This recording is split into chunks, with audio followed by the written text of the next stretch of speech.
I've gone my separate ways from Francis, right? I really have. I can't make any money with Francis. See, yeah, Jake Paul, he's fighting, and I'm like, no, bro, come on, don't, I mean, don't disrespect me like that. Take the fight, you knock him out, you'll be like 65 pounds bigger than him, and it's a nice little feather in your cap. The combat sports world just witnessed one of the most shocking rejections in recent history. Francis Ngannou, the knockout king himself, just told Jake Paul to back off in the most brutal way imaginable. This isn't just another fighter turning down a payday. This is about respect, legacy, and drawing a line in the sand. What happened behind the scenes that made Ngannou so angry? And why is Jake Paul suddenly scrambling to find a new opponent? Stick around because this story has more twists than you'd expect. Jake Paul didn't just accept the news quietly. He went absolutely nuclear on social media, targeting Gervonta Davis with some of the harshest words we've ever seen from him. Paul called Davis a walking piece of garbage and said working with him was a complete disaster. According to Jake, Davis showed up hours late to filming, made weird demands, and created chaos at every turn. Paul even brought up Davis's arrests and legal troubles, saying that anyone who supports him is defending terrible actions. Here's exactly what Jake Paul posted. Gervonta Davis is an actual walking human piece of garbage. Working with him is an absolute nightmare. The unprofessionalism, the bizarre requests, the showing up hours late to shoots, to the numerous arrests, related accusations, and lawsuits. If you support this man, you support the most vile sin a man can commit.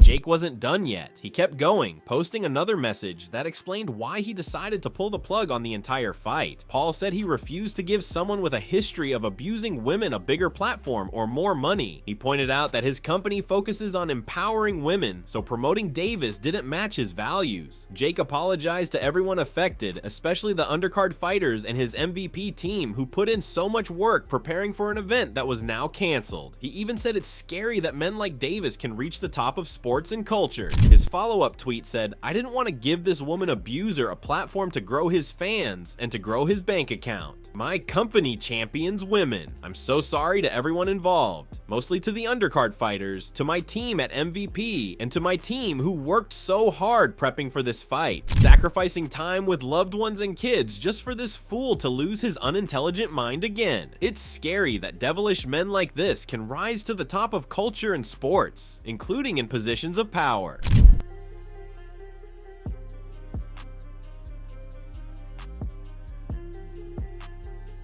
Now here's where Francis Ngannou enters the picture. With the Davis fight off the table, Jake Paul's team started reaching out to other big names to save the Netflix event. One of those names was Francis Ngannou, and that's when the real fireworks started. Ngannou didn't just decline the offer, he came out swinging with pure emotion, making it crystal clear that he felt completely disrespected by even being asked. For Ngannou, this wasn't about turning down a fight, it was about defending his reputation and making sure people understand what level he operates on.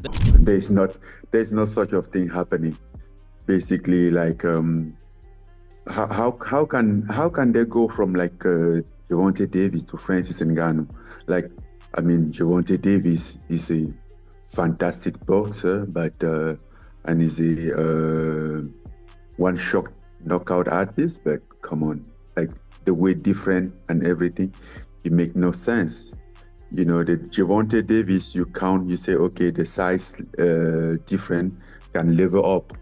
But at this point, for me to, it make no sense. Then Ngannou revealed the full story of how Jake Paul's team approached him, and honestly, his reaction was priceless. Francis said he was caught completely off guard when someone told him they wanted him to replace Gervonta Davis against Jake Paul. He even asked, "Who's Jake?" because he genuinely didn't know who they were talking about at first. Once he realized they meant Jake Paul, Ngannou made his position very clear. He said no amount of money in the world could make him take that fight. It wasn't about the paycheck, it was about the principle. Fighting Jake Paul simply didn't make sense for someone of his caliber. Yeah, can you, like we think about you to fight Jake? I'm like, what? Say we think about you to fight Jake to replace Gervonta. I'm like, who's Jake? I was so confused, like I wasn't expecting that at all. And he said, yeah, Jake Paul, he's fighting. And I'm like, no, bro, come on. Don't, I mean, don't disrespect me like that. And then they even say like, they even come out after and say, and what if the number are good? He sent out some number. I'm like, it's not about the number. If it was about the number, we could have started talk. I would have tell you, I'm not just interested. He make no sense for me. It's not my what I'm looking at right now. The combat sports community started reacting immediately, and one of the first voices to weigh in was Chael Sonnen. Sonnen talked about the different names being thrown around as potential replacements, including Nate Diaz, Ryan Garcia, and of course Francis Ngannou. While Sonnen gave credit to Ryan Garcia's recent performances, he admitted that Ngannou's name carried the most weight. According to Chael, Ngannou would bring real danger to the ring and create genuine intrigue. The rivalry and tension between Jake Paul and Ngannou could turn this into one of the biggest spectacles in boxing. Nate Diaz's name came up, and then Ryan Garcia's name came up. And I was so impressed with Ryan Garcia in his last fight and all the showmanship, and I guess it was 2 fights ago that he looked really great, but I'm just sharing that was of interest to me. And then all of a sudden I get Francis's name. Francis Ngannou's name comes up. And I'm talking with my partner Ryan, and we're like, Name one person you'd rather see Jake Paul fight. Name one person, if they're going to fill in, you'd rather see than Francis Ngannou, which, by the way, a large part of the Jake story is hatred towards Jake, right? Like people wanted to pull him down because he has so over-succeeded in this area. But then secondly, is a real challenge. But Chael Sonnen also followed up with another interesting point about why this matchup might not actually work. He said that even Jake Paul's biggest haters would have been forced to give him credit if Ngannou had accepted the fight. However, now that Ngannou has firmly rejected the idea, Sonnen doesn't see it happening. He explained that Ngannou appeals to a specific group of fans, and it might be too difficult to build a massive money fight around him. In other words, the business side just doesn't add up anymore. Do you see where that would force even the biggest hater to be quiet? So my partner Ryan and I are talking about this. Right, my goodness, Francis Ngannou solves the problem. Well, so just in, that was Ryan's voice that you heard. TMZ right now has released a statement from Francis, and he says that would make absolutely no sense for me. All right, I've gone my separate ways from Francis, right? I really have. I can't make any money with Francis. It's a very unique and small crowd that knows who Francis is or is interested in Francis. Combat sports journalist Ariel Helwani jumped into the conversation next, breaking down all the reports about who Jake Paul's team contacted. According to Ariel, the list included Ryan Garcia, Terrence Crawford, and Francis Ngannou. Helwani confirmed that Ngannou spoke with TMZ and expressed total disbelief that he was even offered this fight. Ariel actually laughed while discussing Ngannou's reaction, calling it one of the most perfectly timed and honest responses he's ever seen in the fight game. However, There's been multiple reports regarding people that they've reached out to. Names like Ryan Garcia have been brought up. Terrence Crawford has been brought up. Francis Ngannou has been brought up.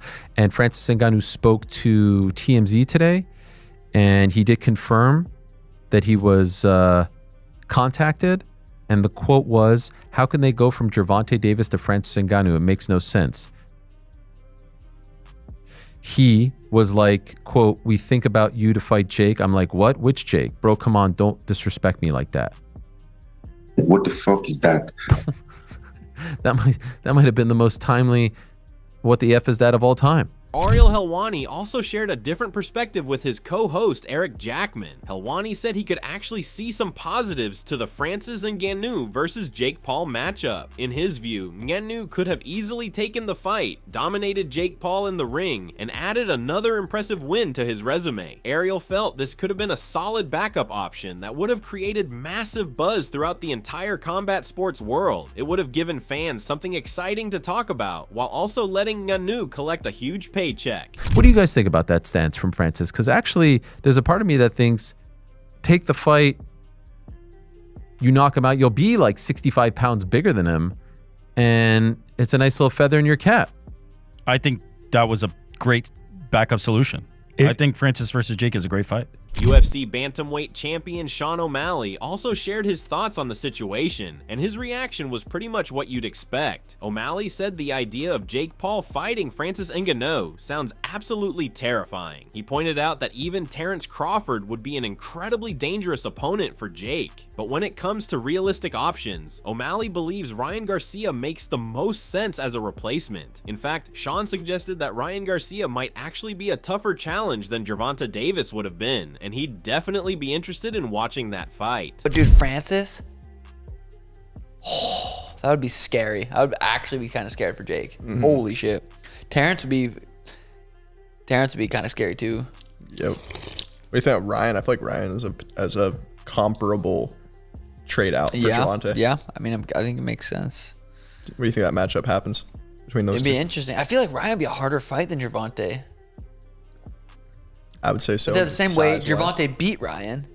Yeah. So it's interesting, but I feel like Ryan would be a harder fight for Jake. Yeah, that'd be interesting. Very interesting.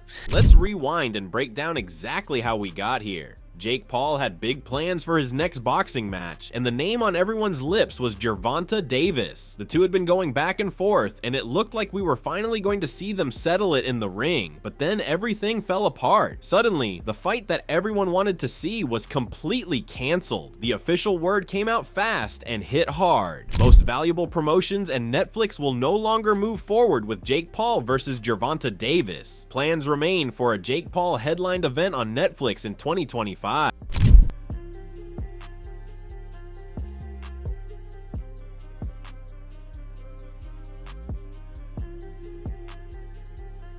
Meanwhile, boxing analyst Wade Plemons discussed how uncertain everything has become around Jake Paul's next fight. Wade explained that the collapse of the Gervonta Davis fight has completely changed all the plans. With new legal problems facing Davis, Wade thinks that fight is done for good. He mentioned that Netflix and Jake's promotional team are now looking at other options, and Ryan Garcia has emerged as one of the main candidates to headline the 2025 Netflix event. If that is the route they're going, then it kind of dissuades what I thought may happen, which was this rumor of Jake Paul and Ryan Garcia fighting on Netflix to replace Gervonta Davis. Jake Paul, if you guys haven't seen Gervonta Davis in another sexual assault allegation, lawsuits incoming, potentially criminal charges levied. We don't know yet, but we know that fight is up in the air, and I think that fight's not going to happen, and they're going to either have to move the fight back or they're going to have to look to a replacement or both. I don't know. And the rumor was one of the replacements was talked about and even offered to Ryan Garcia.